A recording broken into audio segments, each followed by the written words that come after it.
د یو ورو سوال کړی دی چې بعض خلک پروګرام کوي او هغه پروګرام کې کیک راوړي، پټ کیک راوړي، نو په هغه کیک کې بسم الله لیکلی یا د هغه سړي نوم یې لیکلی خو په هغې کې د الله نوم راځي لکه عبدالله، عبدالرحمن او یا بل څه عبارت بې دیني لیکلی. په دې باره کې تاسو څه وایي؟ دا خبره یاده کړئ، د الله نوم په خوراکونو باندې لیکل دا د الله د نوم سپکاوی دی. یاده کړئ دا خبره، د الله نوم په خوراکونو باندې لیکل دا د الله د نوم سپکاوی دی. ځکه چې دا کوم خوراک چې کېږي دلته او دا پروګرام چې دی خوشحالي ده که غم دی؟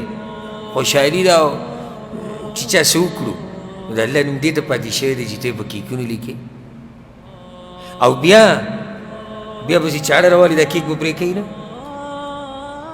نو دې کې یعنی د الله د نوم سپکاوی څه قسمه کېږي، نو احترام دا دی د الله د نوم چې د الله نومونه به په خوراکونو باندې نه لیکي. والله اعلم.